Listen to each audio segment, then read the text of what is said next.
तुम्हारी जगह पे हम लोग होते तो कभी भी लड़की को इनकार न करते। अहमद कहने लगा, मैं गुनहगार नहीं होना चाहता, ये सब करना बहुत बड़ा गुनाह है और अल्लाह हम सबको गुनाहों से महफूज रखे। वो लोग अब ताश खेलने की बात कर रहे थे। उन्होंने ताश के पत्ते अपने साथ रखे थे।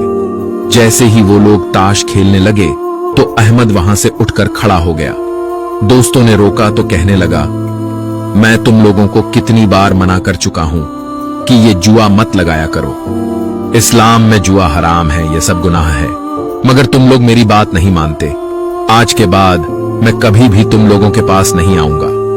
वो लोग अहमद को रोकते रहे, मगर अहमद वहां से उठकर मस्जिद की तरफ आ गया था, जहां पर उसके अब्बू इमामत करवा रहे थे। ईशा के बाद वो दोनों बाप बेटा घर आए तो रास्ते में अजमत साहब ने अहमद से कहा, बेटा, अब तुम्हारे 18 साल होने में सिर्फ चंद ही दिन बाकी हैं।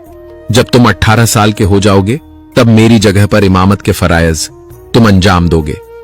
मैं चाहता हूं कि मेरा बेटा मेरी जिंदगी में ही वो सब सीख ले, वो सब काम करना शुरू कर दे जो मैं उसके हवाले से ख्वाब देखता हूं। अहमद ने अपने बाप को यकीन दिलाया, आप जो कहेंगे मैं वही करूंगा। अहमद हाफिजे कुरान भी था। रोजाना वो कुरान पाक की तिलावत करता, मगर अब पिछले कुछ दिनों से उसे अजीब सी बेचैनी का एहसास होता था। वो महसूस करने लगा था कि अब इबादत में उसकी तवज्जो न होने के बराबर रह गई है। जैसे ही वो कोई नेक काम करने लगा तो उसे कोई न कोई गुनाह की तरफ बुलाने लगता। कभी किसी बुराई की दावत देने लगता, या फिर वो काले रंग का अजीब सा सांप उसके पास आ जाता तो उसके दिल से वो तवज्जो जैसे निकल जाती थी। अहमद बहुत मुश्किल से खुद को नेक काम की तरफ लगाता। अहमद के वो दोस्त जिन्हें अहमद ने बदकार कहकर उनकी बुराइयों की वजह से नफरत का इजहार किया था, वो अब अहमद के खिलाफ साजिशें करने लगे थे। एक दोस्त कहने लगा, क्यों न हम अहमद को किसी ऐसे काम में फंसा दें कि उसकी नेक नामी शोहरत बदनामी में बदल जाए।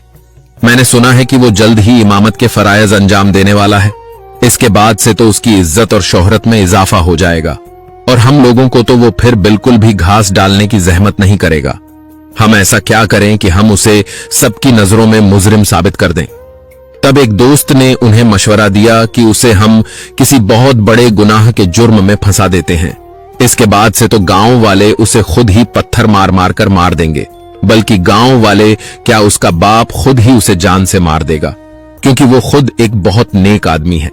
वो कभी भी ये बात गवारा नहीं करेगा कि उसका बेटा किसी गुनाह वाले काम में शामिल हो। सब दोस्त जोर जोर से ठहाके लगाने लगे और फिर वो अहमद के पास पहुंचे। अपने चेहरे पर मासूमियत और आंखों में उदासी दिखाते हुए कहने लगे, हम बहुत शर्मिंदा हैं।